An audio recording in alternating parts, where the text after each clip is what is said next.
আব্বা রেজাল্ট তো দিয়েছে কিন্তু ফেল করেছি। কি তুই ফেল করেছিস? তোর এত টাকা পয়সা দিয়ে পড়াচ্ছি আর তুই পরীক্ষায় ফেল করেছিস? আমি মানুষজনের ওদের মুখ দেখাবান কি করে? আব্বা আমি এবারটা ফেল করেছি তাতে কি হয়েছে, সামনের বার আমি পাস করবানি। কি হারামদাদা তুই ফেল করে আবার মুখের উপর কথা করছিস? তোরাতে মেরেই ফেলবো। হারামদাদা তুই পাস করে মেরো না মেরো না।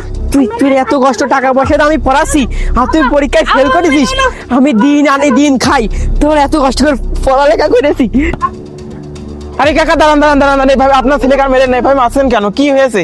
ছেলেটাকে আর মেরেন না।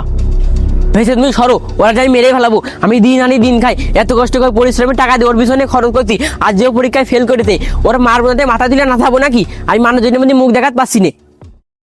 ছোট ভাই, কাকা তো ঠিকই বলছে, সে এত কষ্ট করে পরিশ্রম করে তোমার পড়ালেখার পিছনে খরচ করে, দিন আনে দিন খায়, তা তুমি ঠিকঠাক পড়াশোনা করতে পারো না? কাকাও তো এখন তোমার মারধর করবেই। ভাই আমার আব্বাকে একটু বুঝান, আমি সামনের বার পড়ালেখা করে পাস করবানি।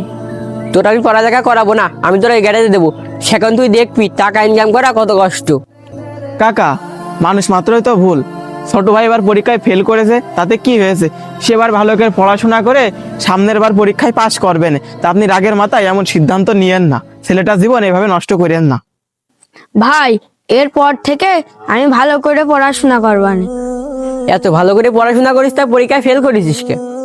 কাকা আমি বলি কি, নিজের হাতে নিজের ছেলেটাকে এভাবে জীবনটা নষ্ট করেন না, পড়ালেখার পাশাপাশি ছোট ভাইয়ের প্রকৃত শিক্ষাগুলো অর্জন করান, দেখবেন জীবনেও কিছু করতে পারবে আর আখিরাতে গিয়েও শান্তি পাবে।